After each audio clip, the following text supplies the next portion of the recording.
مؤسس الأسرة الفرعونية الثالثة، وصاحب أول هرم في التاريخ وأول بناء هندسي من الأحجار.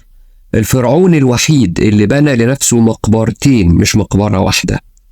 أول حاكم في التاريخ يعمل إعلان دستوري ووزارة دفاع. بعض المؤرخين بيقولوا إنه كان الملك اللي سيدنا يوسف عليه السلام فسر له رؤياه. يلا اتفضل اشترك في القناة وفعل الجرس وتعالوا نعرف مع بعض حكاية الملك زوسر صاحب الهرم المدرج.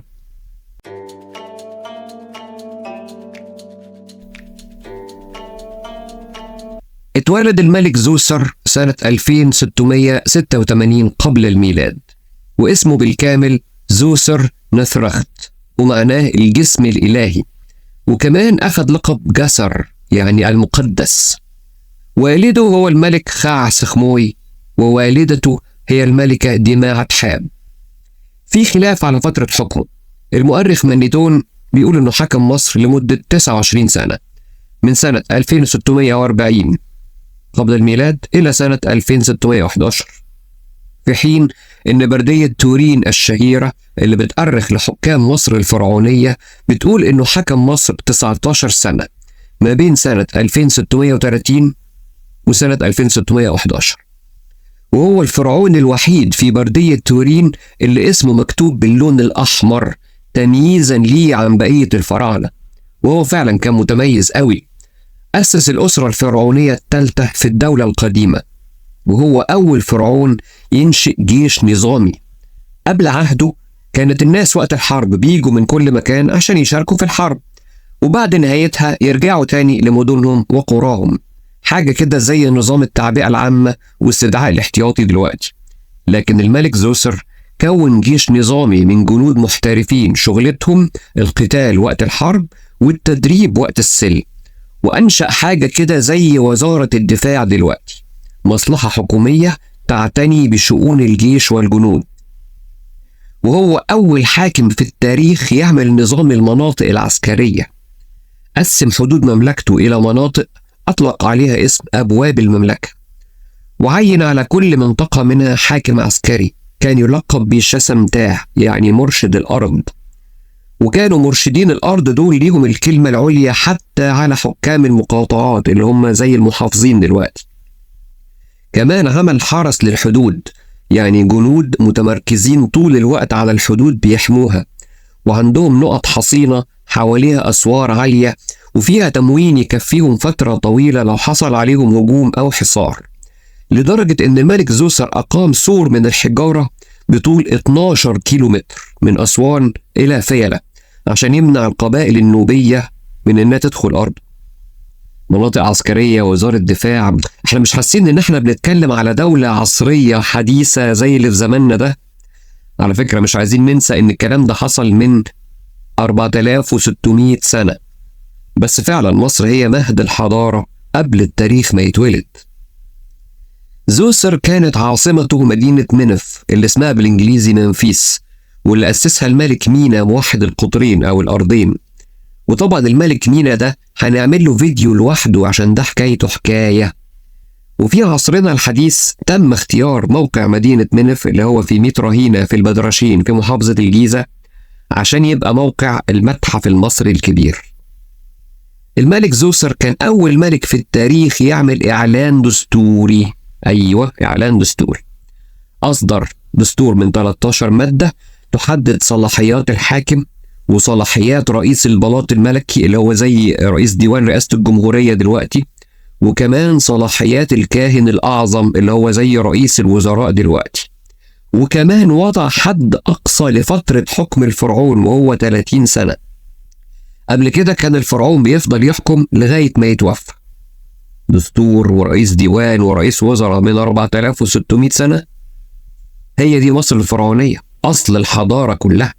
الملك زوسر كمان كان أول فرعون أرسل حملات إلى المحاجر والمناجم في سيناء عشان التنقيب عن النحاس والفيروز، وأغلب الفراعنة اللي جم بعده قلدوه وعملوا زيه وأرسلوا هم كمان حملات لسيناء. كمان الملك زوسر أنشأ في حكومته وزارة خاصة بالتعدين والتنقيب عن المعادن، حاجة كده زي وزارة الثروة المعدنية دلوقتي. وكمان أرسل حملات عسكرية إلى بلاد النوبة، وقدر إنه يضم جزء منها لمملكته.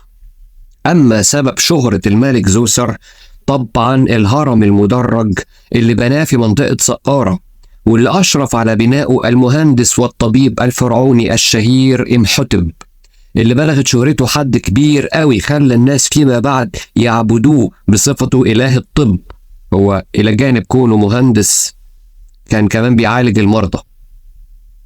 الهرم المدرج ده بيتكون من 6 مصاطب، كل واحدة أصغر شوية من اللي تحت. هما الأول كانوا 7 مصاطب مش 6، لكن عوامل التعرية والزمن محت المصطبة ال7 من الوجود. ارتفاع الهرم 63 متر، والقاعدة بتاعته طولها 121 متر، وعرضها 109 أمتار، ومصنوع من الحجر الجيري، وهو أول بناء ضخم من الحجر الجيري في التاريخ، وهو جزء من مجمع معابد جنائزية تليق بالفرعون الكبير المدفون فيها. والمجمع الجنائزي دهوت بيشمل بالإضافة للهرم المدرج بيشمل كمان بهو المدخل، ومعبد عيد الحب، والمقبرة الجنوبية، وبيت الشمال والجنوب. الملك زوسر مدفون في الهرم المدرج بتاعه، وليه مقبرة تانية من الحجر الجيري برضه، لكن واضح انه بعد ما بناها مرضيش عنها، وعشان كده بنى لنفسه المجمع الجنائزي الفاخر اللي بيحتوي على الهرم المدرج الشهير ده هو. وبكده يبقى الفرعون الوحيد في التاريخ اللي ليه مقبرتين مش مقبرة واحدة، مدفون داخل الهرم المدرج وعنده مقبرة تانية مهجورة. شهد عهد الملك زوسر مجاعة بسبب الجفاف وعدم فيضان النيل. استمرت المجاعة دي لمدة 7 سنين، وده اللي خلى بعض المؤرخين يربطوا بين عهد الملك زوسر وبين سيدنا يوسف عليه السلام، اللي بحسب القرآن الكريم عاش في مصر في فترة جفاف استمرت 7 سنين. والجفاف ده خلدته لوحة في إحدى جزر أسوان مثل الملك زوسر وهو بيقدم القرابين للإله خنوم إله الخصوبة والمسؤول عن فيضان النيل. خلونا نختم الفيديو بتاعنا بالدعاء الجميل ده اللي زوسر قاله للإله خنوم. قال له: قلبي كان في ضيق مؤلم لأن النيل لم يفض ل7 سنوات، الحبوب لم تكن وفيرة، البذور جفت، كل شيء كان يملكه الفرد ليأكله كان بكميات مثيرة للشفقة، كل شخص حرم حصاده، لا يمكن لأي شخص أن يمشي أكثر، قلوب كبار السن كانت حزينة، وثيقنهم انحنت متى جلسوا على الأرض، وأيديهم أخفت بعيدا، حتى خدم المعابد كانوا يذهبون، المعابد أغلقت والملاجئ غطيت بالغبار، باختصار كل شيء في الوجود أصيب. الله يا زوسر. خنوم الإله الحنين رد عليه وقال له: وأنا سأجعل النيل يرتفع لك، لن يكون هناك سنوات أكثر عندما يخفق الأمر في تغطية أي منطقة من الأرض، الزهور ستورق وتنحني جذوعها تحت وزن غبار الطلع.